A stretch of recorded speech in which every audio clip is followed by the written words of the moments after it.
ថ្ងៃនេះ Channel No Day ចំណេះដឹងប្រចាំថ្ងៃនឹងលើកយកប្រធានបទពីរបៀបរកប្រាក់ចំណូលបន្ថែមក្នុងស្ថានភាពសេដ្ឋកិច្ចលំបាកនៅកម្ពុជា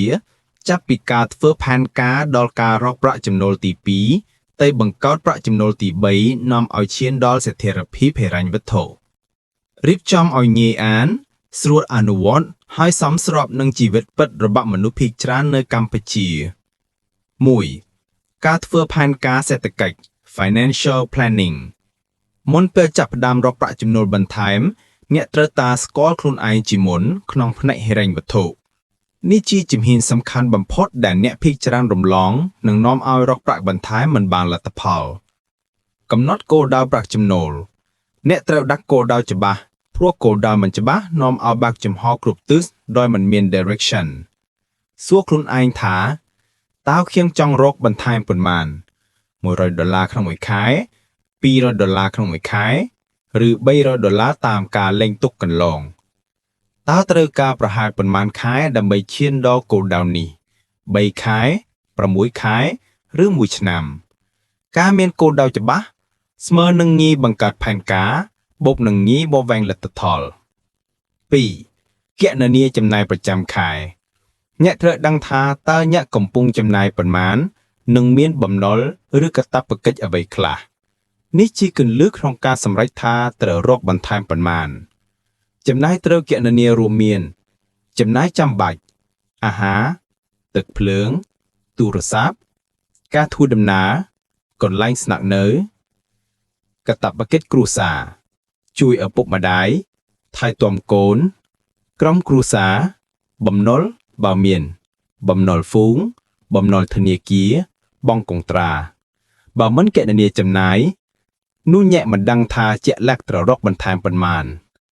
3. សម្គាល់សមត្ថភាពនិងពេលវេលាមនុស្សម្នាក់ៗមានសមត្ថភាពនិងធនធានខុសគ្នា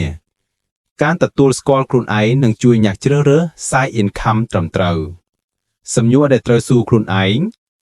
មានពេលសម្រាប់ side income ប៉ុន្មានម៉ោងក្នុងមួយថ្ងៃ2ម៉ោងក្នុងមួយថ្ងៃការងារអនឡាញ3ទៅ4ម៉ោងក្នុងមួយថ្ងៃបើក street food ឬ delivery មានជំនាញអ្វីខ្លះកាត់តវីដេអូលក់អនឡាញសេវាកម្ម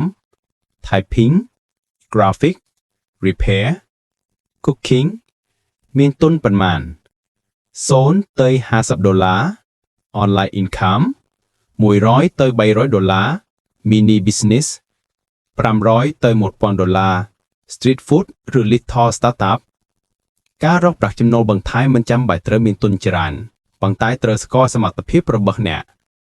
2. រកប្រាក់ចំណូលទី2នេះគឺជាការចាប់ផ្ដើមបង្កើតធនធានផ្ទាល់ខ្លួនបន្ថែម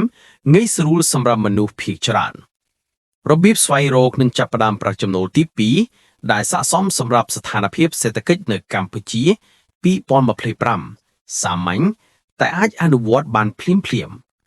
របៀបស្វែងរកនិងចាប់ផ្ដើមប្រាក់ចំណូលទី2 step by step Step 1ស្គាល់ពេលវេលានិងសមត្ថភាពរបស់អ្នកមុនស្វែងរកប្រាក់ចំណូលទី2អ្នកត្រូវដឹងមានពេលប៉ុន្មានម៉ោងធ្វើការមួយថ្ងៃមានជំនាញអីខ្លះមានទុនប៉ុន្មានឧទាហរណ៍មានពេលត្រឹម1ទៅ2ម៉ោងធ្វើការមួយថ្ងៃអាចធ្វើជា online jobs មានពេល3ទៅ4ម៉ោងធ្វើការមួយថ្ងៃអាចធ្វើជា service ឬ food ទុនតិចពី0ទៅ$50អាចធ្វើជា affiliate ឬ freelance ទុន$100ទៅ$300អាចធ្វើជា street food coffee kiosk Step 2ជ្រើសរើស flow online ឬ offline A ប្រាក់ចំណូលទី2 online ចាប់ផ្ដើមរហ័សទុនតិចសម្រាប់អ្នកមានទូរស័ព្ទភាសានិងឆន្ទៈ 1. TikTok affiliate ឬ TikTok shop មិនចាំបាច់មានទុនប្រម៉ូទផលិតផលទទួលបានគម្រីជើងសារចំណូល$50ទៅ$300ក្នុងមួយខែបើ active 2. TikTok ឬ Facebook content អាចបង្កើត Reels ឬ Shorts បើរៀងរាល់ថ្ងៃនាំឲ្យមាន views នាំឲ្យមាន income អាចរកពី Creator Fund ឬ Brand Deal 3. Freelance online skills video editing graphic design social media admin translation ឬ typing អាចទទួលចំណូលពី$100ទៅ$500មួយខែ 4. Online selling Facebook Shop TikTok Shop លក់តាម Line Post មិនចាំបាច់មានហាង physical B ប្រាក់ចំណូលទី2 offline សម្រាប់អ្នកមានពេលវេលាច្រើនជាង2ទៅ3ម៉ោងមួយថ្ងៃ 1. Street food drinks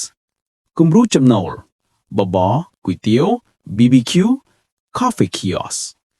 អាចរកចំណូលបានចាប់ពី$10ទៅ$50មួយថ្ងៃ 2. Provide service ផ្ដល់សេវាកម្ម Motor repair សេវាកម្មជួសជុលម៉ូតូ Phone repair សេវាកម្មជួសជុលទូរស័ព្ទ Cleaning service សេវាកម្មសម្អាត Laundry សេវាកម្មបោកអ៊ុត Hair cutting សេវាកម្មកាត់សក់ធ្វើការងារបែបសេវាបានចំណេញខ្ពស់ 3. Home based business ផលិតសាប៊ូកក់សក់ Food processing ឬចៀនចំហុយឬធ្វើផ្ទីតូកំណត់តម្លៃតិចលក់ online Step 3ចាប់ផ្ដើមតូចៗសិន MVP អ្វីដែលបំផុតមនុស្សខ្វះគិតច្រើនប៉ុន្តែមិនធ្វើគម្រោងចាំធំចាប់ផ្ដើមតូចៗ light up តែ20នាទីមួយថ្ងៃបង្កើតវីដេអូ20ឬ10វិនាទីមួយថ្ងៃលក់តែ3ទៅ5 item មួយថ្ងៃធ្វើសេវា1ទៅ2ចោលមួយថ្ងៃ Consistency Step 4 ប្រើ social media ជាឧបករណ៍ support post proof show workflow build trust មនុស្សទីផ្សារចូលចិត្តមើលលទ្ធផលមិនមែនពាក្យនិយាយ Step 5រៀនពីអ្នកធ្វើជោគជ័យស្វែងរកគំរូ role model ដែលកំពុងរកចំណូលដូចអ្នកចង់ធ្វើមើល TikTok sellers real creators freelance editors street food starters សិក្សាមួយសប្តាហ៍អនុវត្តមួយខែគឺចាប់ផ្ដើមទទួលបានលទ្ធផល Step 7កំណត់គោលដៅចំណូលច្បាស់លាស់$100មួយខែគឺ affiliate និង reels 200ទៅ300មួយខែគឺ freelance 300ទៅ600មួយខែគឺ street food និង online $500លើមញឹងគឺ service business Step 7កុំធ្វើជាអច្ឆន្ទៈ 90% អ្នកបរាជ័យមិនមែនដោយពិបាកប៉ុន្តែដោយមិនចាប់ផ្ដើមប្រាក់ចំណូលទី2មិនត្រូវការចំណេះដឹងខ្ពស់ទេវាត្រូវការចាប់ផ្ដើមនិងធ្វើរៀងរាល់ថ្ងៃខាងក្រោមនេះគឺជាការពន្យល់លម្អិត option B អាជីវកម្មតូច small offline business សម្រាប់អ្នកដែលមានពេលក្រៅម៉ោងមានទុនតិចតួចប៉ុន្តែចង់បង្កើតប្រាក់ចំណូលទី2ទី3ខ្ញុំបានសរសេរជាគំនិតតម្លៃវិនិយោគចំណេញនិងឧទាហរណ៍ឲ្យយកទៅអនុវត្តបានភ្លាម Option B អាជីវកម្មតូច small offline business ស័ក្តិសមសម្រាប់បុគ្គលិកធ្វើការក្នុងក្រុមហ៊ុននិស្សិតមនុស្សចង់ចាប់ផ្ដើមតូចអ្នកមានពេលក្រៅម៉ោង2ទៅ4ម៉ោងក្នុងមួយថ្ងៃអាជីវកម្មតូចទិន្នផលលឿននិងទាមទារខ្លាំងអាជីវកម្មបែបនេះទទួលបានចំណេញខ្ពស់ព្រោះមនុស្សតែងតែចង់ទិញអាហារមិនថាសេដ្ឋកិច្ចលំបាកយ៉ាងណាក៏ដោយគំនិត1បាយកដាំងទាមទារខ្លាំងពេលព្រឹកនិងល្ងាចចំណាយទុនតិចចំណេញលឿនវិនិយោគតិចតួចធំឬឥតតូចបូកខ្លឹមសាច់ឬដាំទឹកត្រីក្រសាយសាច់ទឹកក្រូចឆ្មាម្ទេសម្រះស៊ើក្រូចប្រហែល$40ទៅ$80ចាប់ផ្ដើមបានចំណេញជាមធ្យម2ដល់ខ្វែតដល់50ភាគរយលោកបាន40ដល់80កញ្ចប់ក្នុងមួយថ្ងៃ10ដល់$20ចំណេញក្នុងមួយថ្ងៃគំនិត2បាប៊ឺឃ្យូតូចច្រៀនឬអាំងមនុស្សស្នូសាច់អាំងលក់ល្ងាចចាប់ផ្ដើមមូសផ្ទះវិនិយោគចង្ក្រានអាំងបូកឈើអូសសាច់មាន់សាច់ជ្រូកនិងបន្លែ$60ដល់$150ចំណេញ40ដល់60ភាគរយលក់ល្អពិសេសថ្ងៃសៅរ៍និងអាទិត្យគំនិត3 Coffee Milk Tea Kiosk ជាទំនោរត្រូវការខ្លាំងរបៀបធ្វើងាយអាចសម្រេចចំណូលកាន់តែល្អប្រសើរវិនិយោគកង់តឺន័រតូចឬតុតាមផ្លូវម៉ាស៊ីនកាហ្វេមួយកែវនិងគ្រាប់កាហ្វេ $150ដល់$300ចំណេញ30ដល់50ភាគរយអាចរកបាន10ដល់$30ក្នុងមួយថ្ងៃ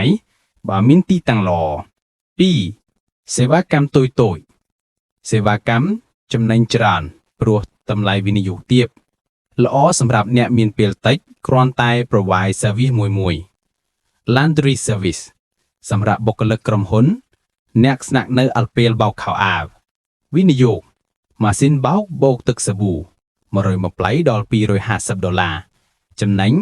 0.50ដល់$1ក្នុងមួយគូអាចរកបាន3ដល់$10ឬច្រើនជាងនេះ Cleaning service សម្អាតផ្ទះឬក្រុមហ៊ុនមិនចាំបាច់មានទុនការចំណាយតិចអាចធ្វើថ្ងៃសៅរ៍អាទិត្យបានចំណេញ10ដល់$20ក្នុងមួយការអាចកើនដល់$200ដល់$400ក្នុងមួយខែ Repair service ជួសជុលសម្រាប់អ្នកមានជំនាញចំណេញខ្ពស់ទាមទារគ្រប់ថ្ងៃប្រភេទជួសជុលម៉ូតូទូរស័ព្ទម៉ាស៊ីនត្រជាក់ជួលអំពូលឬទឹកចំណេញ40ដល់70% work one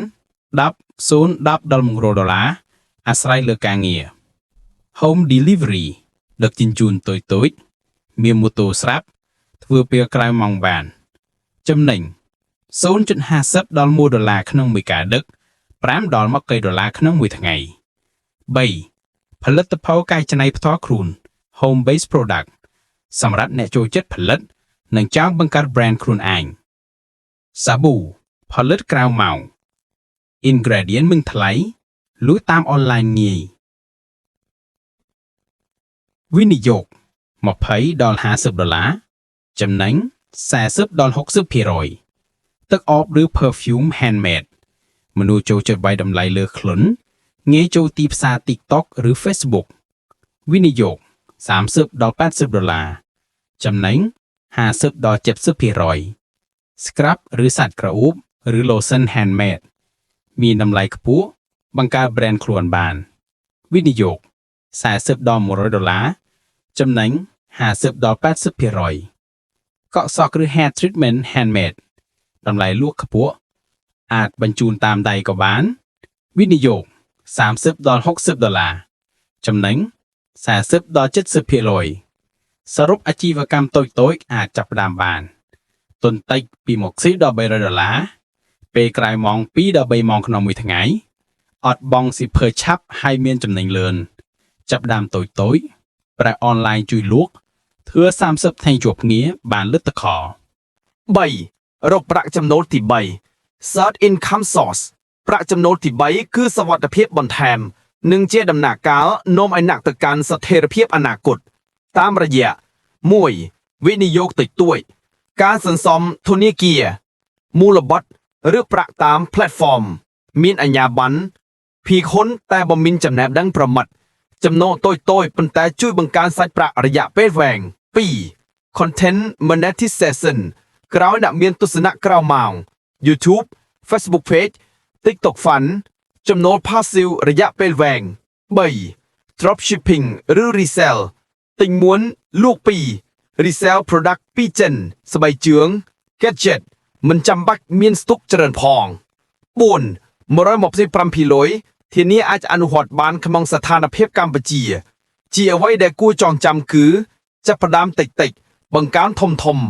គម្រោងចាំធំចាប់ផ្ដើមប្រសិនបើអ្នកមានតែប្រាក់ខែមួយអ្នកមានហានិភ័យខ្លាំងគ្រាន់តែបាត់ការងារដល់តែមួយអាចបង្កបញ្ហារយៈពេល3ទៅ6ខែចំណូល2ទៅ3ប្រភពស្មើនឹងសុវត្ថិភាពស្មើនឹងការលូតលាស់ស្មើនឹងអនាគតប្រសើរឡើងការអប់រំជំនាញថ្មីជាទ្រព្យសម្បត្តិចម្បងបំផុត Editing Marketing Selling Communication 5. Roadmap 30ទៅ90ថ្ងៃយុទ្ធសាស្ត្របង្កើតចំណូលបន្ថែម Day 1 to 7 លិខិតចំណាយកំណត់គោលដៅ income កំណត់ជំនាញនិងពេលវេលាអាចធ្វើបាន Day 7 to 30ចាប់ផ្ដើម option online affiliate បង្កើត content 10ទៅ20វីដេអូ offer one freelance service Day 30 to 60ចាប់ផ្ដើម side business តូច Day 60 to 90បង្កើត income stream ទី3ចងក្រង financial discipline សាងសង់សវត្ថភាពហិរញ្ញវត្ថុសេចក្តីសន្និដ្ឋានចុងក្រោយ conclusion ថ្ងៃនេះ Channel No Day ចំណេះដឹងប្រចាំថ្ងៃបានលើកយកប្រធានបទសំខាន់មួយសម្រាប់មនុស្សភាគច្រើននៅកម្ពុជាគឺរបៀបរកប្រាក់ចំណូលបន្ថែមក្នុងស្ថានភាពសេដ្ឋកិច្ចលំបាកចាប់ផ្ដើមពីការធ្វើផែនការហិរញ្ញវត្ថុស្វែងរកចំណូលទី2បង្កើតចំណូលទី3ឈានដល់ស្ថិរភាពបែបវែងឆ្ងាយការធ្វើផែនការហិរញ្ញវត្ថុគ្រឹះសម្រាប់ជោគជ័យមុនចាប់ផ្ដើមរកប្រាក់បន្ថែមអ្នកត្រូវស្គាល់ស្ថានភាពខ្លួនឯងសិនកំណត់គោលដៅច្បាស់$100 $200 $300 ក្នុងមួយខែគួរអ្នកចំណាយពិតប្រាកដអាហារទូរស័ព្ទកាតព្វគ្រួសារបំណុលសម្គាល់ពេលវេលាជំនាញនិងទុនអ្នកស្គាល់ខ្លួនឯងឲ្យបានល្អកាន់តែងាយរកប្រាក់ចំណូលបន្ថែមត្រឹមត្រូវរកប្រាក់ចំណូលទី2ចំណូលបន្ថែមសម្រាប់ស្ថិរភាពប្រាក់ចំណូលទី2អាចចាប់ផ្ដើមបានភ្លាមតាមស្ថានភាពនីមួយៗអនឡាញឬអហ្វឡាញចាប់ផ្ដើមតូចងាយអនុវត្តបានភ្លាមបង្កើតចំណូលទី3សុវត្ថិភាពរយៈពេលវែងចំណូលទី3ជួយអ្នកបង្កើត financial backup វិនិយោគតិចតួច content monetization dropshipping resell ចំណូលទី3ស្មើសុវត្ថិភាពនឹងការលូតលាស់រយៈពេលវែង roadmap 30 ទៅ 90 ថ្ងៃនេះជាផែនការអនុវត្តបានភ្លាមDay 1 to 7ធ្វើផែនការហិរញ្ញវត្ថុកំណត់គោលដៅ Day 7 to 30ចាប់ផ្ដើមអនឡាញឬ affiliate បង្កើត content 10 ទៅ 20 វីដេអូ offer one freelance service Day 30 to 60ចាប់ផ្ដើម side business តូចDay 60 to 90បង្កើត income stream ទី3និងអនុវត្តវិន័យហិរញ្ញវត្ថុធ្វើ30ថ្ងៃចប់គនាបានចាប់ផ្ដើមឃើញលទ្ធផលធ្វើ90ថ្ងៃផ្លាស់ប្ដូរជីវិតសារសំខាន់ចុងក្រោយសេដ្ឋកិច្ចអាចលំបាកប៉ុន្តែឱកាសនៅតែមានសម្រាប់អ្នកណាដែលចាប់ផ្ដើមបានចាប់ផ្ដើមតូចថ្ងៃនេះនាំឲ្យអនាគតនឹងផ្លាស់ប្ដូរអ្នកម្នាក់អាចបង្កើតប្រាក់ចំណូលពីទី2ទៅទី3បានត្រឹមតែឆន្ទៈវិន័យនិងសកម្មភាពរៀងរាល់ថ្ងៃសូមបងប្អូនទាំងអស់គ្នាដែលបានទស្សនាឬស្ដាប់វីដេអូនេះកុំភ្លេចចុច Subscribe ឬជា Channel No Day ចំណេះដឹងប្រចាំថ្ងៃនេះផងសូមអរគុណ